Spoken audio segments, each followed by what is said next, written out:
हम लोग अध्ययन कर रहे थे जंतुओं में पोषण, और जंतुओं में पोषण के अंतर्गत पांचों उनकी अवस्थाओं का अध्ययन किया गया। भोजन का अंतःग्रहण, भोजन का पाचन, अवशोषण, स्वांगीकरण और वैक्षेपण। आज हम लोग मनुष्य के पाचन तंत्र का अध्ययन करेंगे। सबसे पहले हम जाने कि पाचन तंत्र किसे कहते हैं। तो तंत्र का निर्माण मूल रूप से कोशिकाएं मिलती हैं, उत्तक बनाती हैं, उत्तक मिल करके अंग बनाते हैं, और बहुत से अंग मिल करके तो कोई न कोई तंत्र बनाते हैं। हमें अध्ययन करना है पाचन तंत्र। तो सबसे पहले देखा जाए कि कौन कौन अंग मिल करके तो इस तंत्र का निर्माण किए हैं। तो आप देखिए, मुख, ग्रास नली, आमाशय, ग्रहणी, छोटी आंत, बड़ी आंत और दो सहायक ग्रंथियां हैं, यकृत और अग्नाशय। ये सभी मिल करके जिस तंत्र का निर्माण करते हैं उसी तंत्र का नाम रखा गया पाचन तंत्र। यह देखेंगे कि मुंह से लेकर के और गुदा तक एक ही यह नली है।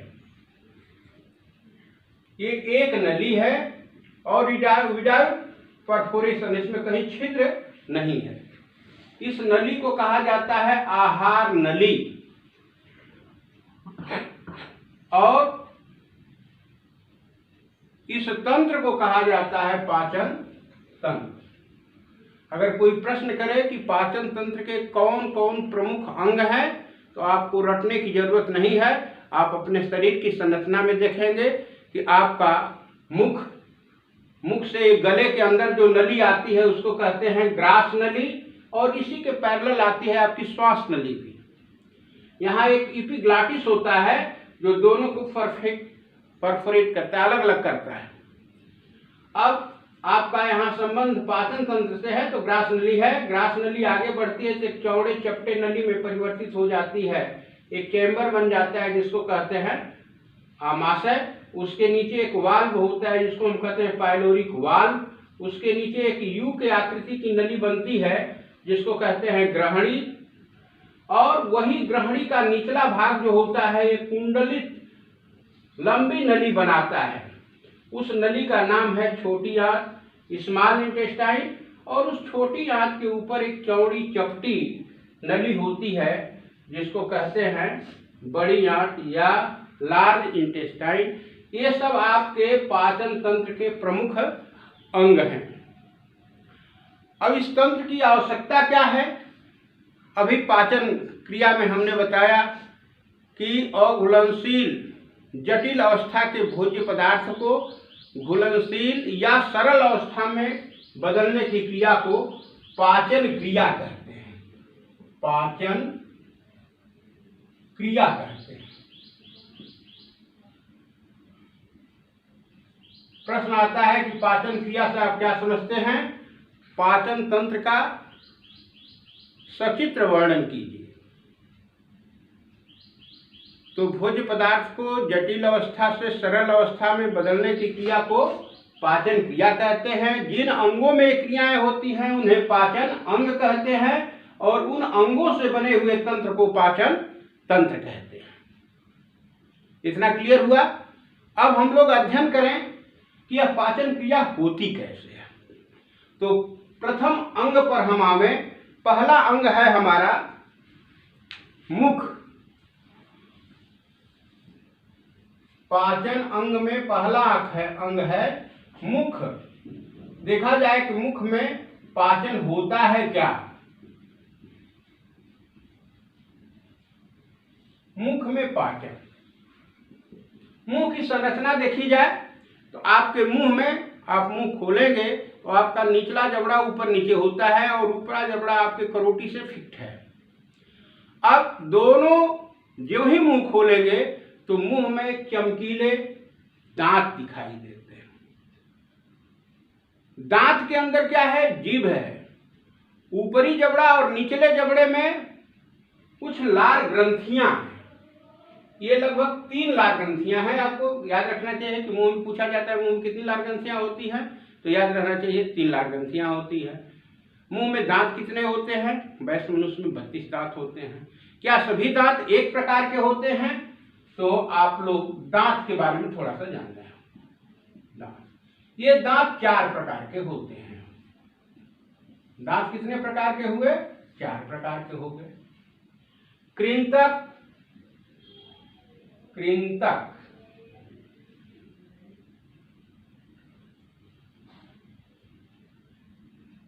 या आगे के जो दो जोड़ी दांत होते हैं इनको कृंतक कहते हैं, और इनके बगल में छेदक, कृंतक, छेदक, अग्रचर्मणक और चर्मणक, कृंतक, छेदक, अग्रचर्मणक, चर्मणक और चर्मणक, ये 4 दांत होते हैं, या इनको अंग्रेजी में कहते हैं इंसीजर, कैनाइन, प्रीमोलर और मोलर। ये चारों दांतों का अलग अलग कार्य है। ये जो मुलायम भोज्य पदार्थ होते हैं उनको आगे कृंतक जो है उतरने का काम करता है, कुछ कड़े हैं तो ये छेदक जो है उन्हें फाड़ने का काम करता है। अग्रचर्मणक जैसा कि नाम है यह पहले चबाने का काम करता है, और चर्मणक जो है इसे खूब अच्छे ढंग से पीसने का काम करता है। इस तरह से बच्चों जो भी हम मुंह में भोजन डालते हैं तो सबसे पहले युद्ध स्तर पर यह दांत जो है उसको चबाने का काम करता है, और जैसे जैसे दांत चबाता है वैसे वैसे आपके मुंह में यह जो लार ग्रंथियां होती हैं इनसे एक स्राव होता है जिसको लार कहते हैं, रस कहते हैं। वह भोज्य पदार्थ में मिल करके उसे जो है सरकने योग्य बना देता है।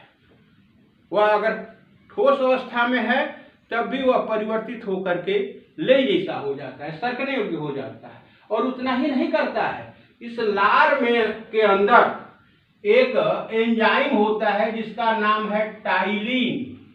क्या नाम है? टाइलिन। यह टाइलिन जो है भोज्य पदार्थ के साथ मिल जाता है। किसके साथ मिल जाता है? भोज्य पदार्थ। तो एक तो भोजन जो है टुकड़े टुकड़े में हो गया है, लार मिला हुआ है, और उसी में यह टाइलिन एंजाइम जो है इसको मिल करके एक परिवर्तन करता है कि अगर भोजन में कार्बोहाइड्रेट है, कार्बोहाइड्रेट, तो यह परिवर्तित हो जाता है शर्करा में। इसमें परिवर्तित हो गया शर्करा में। इसीलिए चबाने के बाद भोजन जो है मीठा लगता है। प्रश्न आता है कि मुंह में भोजन चबाने के बाद मीठा क्यों लगता है? तो आपको एक शब्द का उत्तर याद रखना चाहिए कि मुंह में चबाने पर हमारे लार में टाइलिन पाया जाता है, और यह एंजाइम कार्बोहाइड्रेट पर क्रिया करके उसे शर्करा में बदल देता है। इसीलिए भोजन जो है चबाने के बाद मीठा लगता है। अब यह भोजन जो है मुख में एक सरकने योग्य पदार्थ बन गया। अब यह भोजन सरक करके सीधे आपके इस एपिग्लॉटिस से होते हुए ग्रास नली में आता है।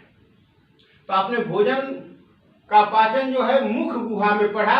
उसके बाद दूसरा अंग है हमारा ग्रास नली।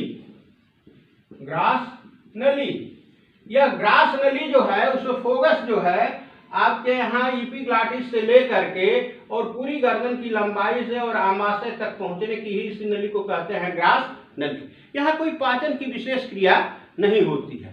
भोजन यहाँ से सरक करके सीधे कहाँ चला आता है? आमाशय में, और आमाशय में भोजन आ करके इस आमाशय के अंदर संचित होता रहता है।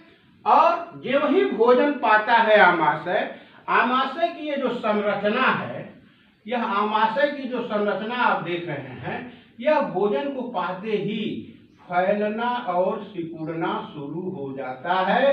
इस गति को कहते हैं क्रमाकुंचन गति। यह भोजन आ गया तो यह भोजन आने के बाद आमाशय की दीवारें जो हैं फैलना और सिकुड़ना प्रारंभ कर देती हैं, क्रमाकुंचन गति करना शुरू कर देती हैं। इसलिए भोजन के पाने के जस्ट ही बाद इन आमाशयों की दीवारों से जो रस निकलता है उस रस का नाम है आमाशयिक रस। आमाशयिक रस। Gastric juice. गैस्ट्रिक जूस की जानकारी बहुत पहले नहीं है, लेकिन जैसे जैसे पाचन का अध्ययन प्रारंभ हुआ तो इसकी खोज की, गैस्ट्रिक जूस की खोज एक अचानक आपके आर्मी डॉक्टर ब्यूमो के द्वारा की गई गैस्ट्रिक जूस। और यह गैस्ट्रिक जूस में होता क्या है कि इसमें है हाइड्रोक्लोरिक अम्ल। गैस्ट्रिक जूस में क्या है? हाइड्रोक्लोरिक अम्ल। हम लोग पढ़ रहे हैं आमाशय में पाचन। आमाशय में पाचन। तो इस ग्रास नली से भोजन सीधे सड़क कर चला, इसमें कोई पाचन की क्रिया नहीं हुई। आमाशय में पाचन प्रारंभ हुआ। आमाशय की दीवारें जो है क्रमाकुंचन गति के द्वारा स्रावित की गैस्ट्रिक जूस। और इस गैस्ट्रिक जूस में, इस जठर रस में है क्या? हाइड्रोक्लोरिक अम्ल और पेप्सिन। पेप्सिन ये प्रमुख जो है दो चीजें हैं। अन्य रस भी हैं, लेकिन ये हाइड्रोक्लोरिक अम्ल और पेप्सिन एंजाइम, यह जठर रस के रूप में यह भोजन में मिल जाता है। इसको कहेंगे जठर रस, गैस्ट्रिक जूस। यह गैस्ट्रिक जूस भोजन में ज्यों ही मिलता है तो इस हाइड्रोक्लोरिक अम्ल के कारण इसके अंदर जो भोजन होता है वह अम्लीय माध्यम में हो जाता है। अब अम्लीय माध्यम से क्या प्रभाव पड़ता है भोजन पर? अगर कोई कठोर भोजन है तो वह गलने लगता है, भोजन सड़ने से बच जाता है। और साथ साथ क्या होता है, ये जो पेप्सिन एंजाइम है, यह पेप्सिन एंजाइम केवल अम्लीय माध्यम में कार्य करता है। इस तरह से आमाशय के अंदर भोज्य पदार्थ को एक अच्छा माध्यम प्रदान करता है पाचन के लिए। और यह पेप्सिन जो है प्रोटीन के ऊपर क्रिया करके, आपके भोज्य पदार्थ में प्रोटीन है। प्रोटीन क्या है? जैसे आप दाल वाली चीजें जो भी खाए हुए हैं, दूध है, ये सब जो है उसमें प्रोटीन की मात्रा अधिक होती है। तो प्रोटीन पर क्रिया करके कौन क्रिया करता है? पेप्सिन। पेप्सिन क्रिया करता है और यह पेप्सिन जो है उसे परिवर्तित कर देता है पेप्टाइड में। पेप्टाइड यह एक व्युत्पन्न प्रोटीन है। व्युत्पन्न प्रोटीन यानी प्रोटीन का पूर्ण पाचन नहीं हुआ, लेकिन ये जटिल अवस्था से कुछ उससे सरल अवस्था में पेप्टाइड को प्राप्त हुआ। किसकी सहायता से? पेप्सिन की सहायता से। पेप्सिन कब कार्य करता है? हाइड्रोक्लोरिक अम्ल की उपस्थिति में। अब एक यहाँ बहुत सुंदर प्रश्न बन रहा है कि अगर आमाशय की दीवार को झिल्ली युक्त कर दिया जाए, पतला कर दिया जाए, तो पाचन क्रिया पर क्या प्रभाव पड़ेगा? बच्चों, जब यह संरचना झिल्ली युक्त हो जाएगी तो इसमें आमाशयी ग्रंथियां नहीं रह पाएंगी, और जब आमाशयी ग्रंथियां नहीं होंगी तो उससे आमाशयिक रस का स्राव नहीं होगा और पाचन क्रिया सही ढंग से नहीं होगी। अब इस आमाशय में जो काइम जैसे भोजन बन गया, बिल्कुल लुगदी जैसा हो गया, इसका नाम है काइम। भोजन जो मत करके काइम जैसा हो गया, लेई जैसा हो गया, उस काइम में अब क्या मिला है? भोज्य पदार्थ तो हो गया एक काइम, इसमें हो गया HCl और क्या हो गया? पेप्सिन। यह किसमें परिवर्तित हो गया था? पेप्सिन के कारण जो है आपका प्रोटीन परिवर्तित हो गया था इसके अंदर पेप्टाइड में। पेप्टाइड यह एक व्युत्पन्न प्रोटीन है। अब यह पाइलोरिक वाल्व से अब सीधे सरक करके यह भाग लिखा हुआ है ग्रहणी। ग्रहणी की संरचना देखा जाए, ग्रहणी चौथा भाग क्या है? ग्रहणी। ग्रहणी ड्यूनोडीनम में पाचन। अब यह अधपचा भाग आमाशय से पाइलोरिक वाल्व के द्वारा एक इस यू के आकृति की नली में आती है। यह यू के तरह की नली है, यही है ग्रहणी। इसमें यहाँ पाया जा रहा है क्या, आपका अग्नाशय, और इधर क्या है, यकृत, यहाँ है पित्ताशय। अब यह पित्ताशय से अंदर अंदर पित्तवाहिनी जो है वह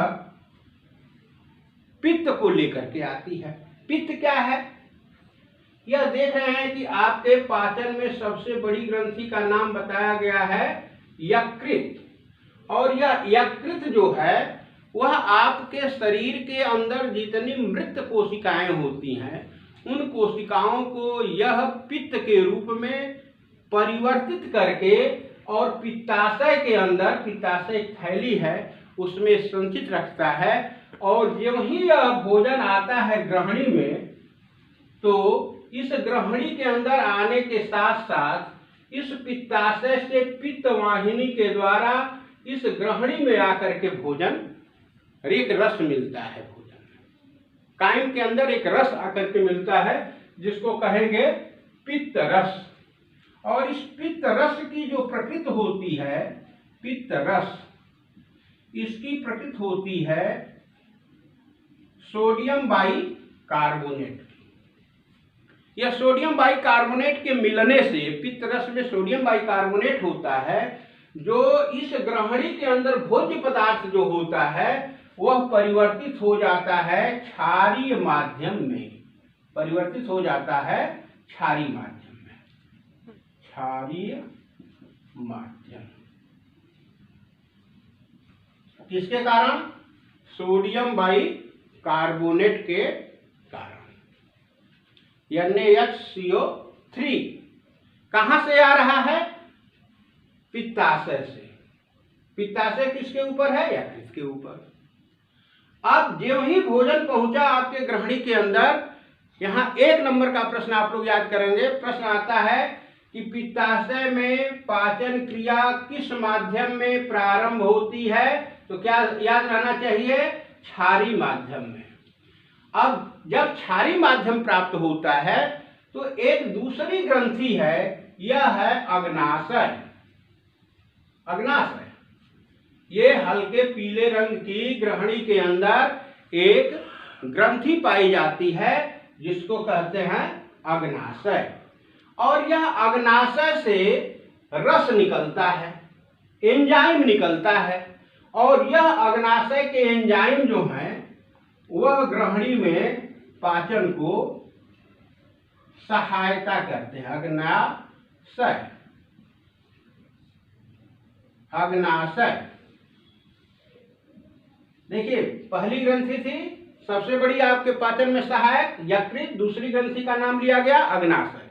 अग्नाशय से प्रमुख रूप से 3 एंजाइम निकलते हैं, ट्रिप्सिन, ट्रिप्सिन, एमाइलेज और लाइपेज। एंजाइम तो और निकलते हैं लेकिन प्रमुख रूप से आपको याद करना है ट्रिप्सिन, एमाइलेज और लाइपेज। ये स्रावित होते हैं अग्नाशय के द्वारा। अग्नाशय से एंजाइम स्रावित होकर के और जो आपके आमाशय से कायम के साथ भोज्य पदार्थ आ रहा है उसमें कार्बोहाइड्रेट के ऊपर क्रिया करके एमाइलेज जो है उसे ग्लूकोज में परिवर्तित करता है। कार्बोहाइड्रेट जो है, कार्बोहाइड्रेट, इस पर कौन क्रिया कर रहा है, एमाइलेज। एमाइलेज कहां से निकल रहा है, यह अग्नाशय से, और इसे परिवर्तित कर देता है किसके अंदर, विभिन्न परिवर्तनों के साथ ग्लूकोज। उसी तरह से प्रोटीन पर क्रिया करता है आपका ट्रिप्सिन, ट्रिप्सिन, और यह ट्रिप्सिन उसे बदल देता है एमिनो अम्ल में, एमिनो अम्ल, किसमें बदल दिया, एमिनो अम्ल में। और अब एक एंजाइम और बताया गया था वह है लाइपेज। तो यह वसा पर क्रिया करता है और वसा पर क्रिया करके लाइपेज जो है वह वसा को परिवर्तित कर देता है ग्लिसरॉल और वसा अम्ल में। ये जटिल अवस्थाएं हैं और ये जो परिवर्तित अवस्थाएं हैं ये सरल अवस्थाएं हैं। इस तरह से लगभग पाचन की क्रिया जो है हमारे ग्रहणी के अंदर अधिकांशतः संपन्न हो जाती है और अब शेष कुछ एंजाइम जो है वह छोटी आंत में भी जो अभी पूर्ण रूपेण विसरणी अवस्था में नहीं होते हैं उनको परिवर्तित करते हुए और आगे बढ़ता है ग्रहणी से।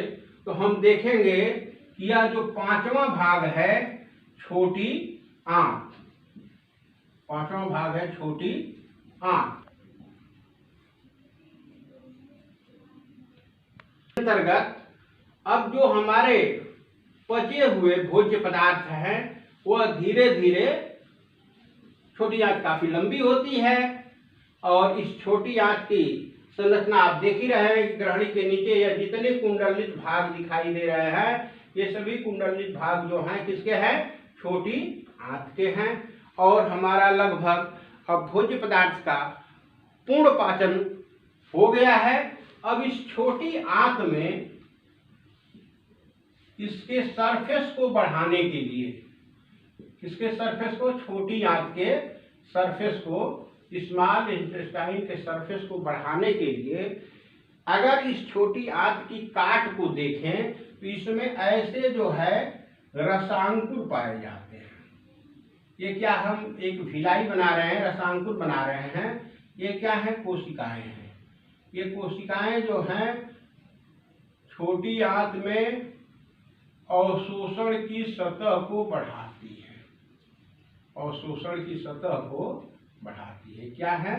रसांकुर। क्या है? रसांकुर। भिलाई, भिलाई, रसांकुर। प्रश्न आता है कि छोटी आंत में अगर रसांकुर न हो तो अवशोषण पर क्या प्रभाव पड़ेगा? तो एज्यूम दैट अगर यह आंत है आपकी छोटी आंत, इस तरह से छोटी आंत है, तो ये अवशोषण जो है इस प्लेन में होगा, तो इसी सतह में होगा, लेकिन इसी के अंदर इस तरह के उभार के जो रसांकुर पाए जा रहे हैं और इस रसांकुरों में क्या है कि ये रक्त नलिकाएं हैं और ये रक्त नलिकाएं जो हैं बहुत छोटी छोटी पतली पतली यह केशिकाओं में बदली हुई है। तो जो हमारे भोज्य पदार्थ हैं, क्या है भोज्य पदार्थ जिनका अवशोषण हो रहा है? ग्लूकोज है, ग्लूकोज, एमिनो अम्ल, ग्लिसरॉल और वसा। ये अब घुलित अवस्था में है और इन रक्त केशिकाओं के द्वारा वह रक्त में विलीन हो जाते हैं और हमारी अवशोषण की क्रिया जो है इस छोटी आंत के अंतर्गत संपन्न होती है। और अवशोषित भोज्य पदार्थ जो होता है वह रक्त केशिकाओं के माध्यम से, जो हम लोग जंतु पोषण में पढ़ रहे थे स्वांगीकरण, तो स्वांगीकृत होता है और कोशिकाओं तक पहुंचता है। अब यह छोटी आंत आगे के तरफ एक चौड़ी चपटी नली में देख रहे हैं कि परिवर्तित हो गया। उसका ये नीचे वाला भाग जो है यहाँ क्रीम रूप परिशेषिका होती है। तो क्रीम रूप परिशेषिका तो शाकाहारी जंतुओं में ज्यादा विकसित थी, लेकिन मनुष्य जो है सर्वाहारी हो गया तो उसमें क्रीम रूप परिशेषिका या वर्मीफॉर्म अपेंडिक्स जो होता है वह एक अवशेषी अंग के रूप में पाया जाता है। अब यह अर्ध जो अपच पदार्थ रह गए हैं या कुछ ऐसे भी पदार्थ हैं जो अवशोषित नहीं हुए, वे सरक करके चले आए बड़ी आंत में और बड़ी आंत की जो दीवारें होती हैं उनका अवशोषण करती हैं। यानी हम बड़ी आंत में देखें कि क्या होता है। बड़ी आंत, लार्ज इंटेस्टाइन का ऊपर वाला हिस्सा जो होता है, जो ऐसे बनाया गया है इस ढंग का, इसमें नीचे की तरफ यह रेक्टम है, ये विनस है। तो इसकी दीवारें जो हैं वह क्या करती हैं, जो आवश्यक शरीर के लिए पदार्थ होते हैं उनको अवशोषित करती हैं, और इसे अवशोषित करके धीरे धीरे यह अर्ध ठोस के रूप में रेक्टम में आ जाता है, इस भाग के अंदर आ गया। और इसमें जो है वह वेस्ट मटेरियल, अवशिष्ट पदार्थ, वह पूर्ण रूपेण पड़ा रहता है और अपने शरीर की उद्दीपन क्रियाओं के द्वारा धीरे धीरे जो है वह फिर समय समय पर आप इस गुदा के द्वारा शरीर से अवशिष्ट पदार्थ को बाहर करते हैं। तो इस तरह से जंतुओं में पोषण की जो प्राचोप्रवस्थाएं थी, भोजन का अंतर्ग्रहण मुख के द्वारा, फिर वह धीरे धीरे जो है पाचन क्रिया के प्रोसेस में मुख से ही आता है, और ग्रास नली में कोई पाचन की क्रिया नहीं होती है, आमाशय में पाचन की क्रिया होती है। आमाशय के बाद जो है वह भोज्य पदार्थ इस पाइलोरिक वाल्व से कहाँ चला आया, आपके ग्रहणी के अंदर आया। जब ही ग्रहणी में भोज्य पदार्थ आया, यह पित्ताशय सक्रिय हो गया, या पित्त के ऊपर या पित्त की थैली पाई जाती है, जो पित्त रस का स्राव करके इस ग्रहणी के अंदर भोज्य पदार्थ को आप क्षारी माध्यम प्रदान करते हैं, क्योंकि यहाँ भोजन एचसीएल के कारण अम्लीय माध्यम में था आमाशय में, और ग्रहणी में भोजन हो गया क्षारी माध्यम में। अब यह भोजन जो ही क्षारी माध्यम में होता है, अग्नाशय से एंजाइम्स निकलते हैं, और वह एंजाइम्स आपके जटिल भोज्य पदार्थ को, कार्बोहाइड्रेट, प्रोटीन और वसा को क्रमशः ट्रिप्सिन, एमाइलेज और लाइपेज परिवर्तित करके उन्हें सरल अवयवों में परिवर्तित कर देते हैं, और छोटी आंत के अंदर अवशोषण की क्रिया होती है, और अवशोषित भोज्य पदार्थ के पास अपच भोज्य पदार्थ जो होता है वह बड़ी आंत से रेक्टम में अवशिष्ट पदार्थ के रूप में एकत्र होता है, और जो समय समय पर गुदा के द्वारा हम उसे बाहर वैक्षेपण क्रिया के द्वारा करते रहते हैं। तो इस तरह से बच्चों आपको इस मानव के पाचन तंत्र को समझाने का प्रयास किया गया है, आपके समझ में आया भी होगा। यदि कहीं कोई भ्रांति होगी, जो चीज़ें समझ में नहीं आई होंगी, वह आप स्पष्ट रूप से उसे चर्चा कर सकते हैं, पूछ सकते हैं, और अगले दिन फिर हम लोग एक दूसरे टॉपिक के साथ प्रस्तुत होंगे।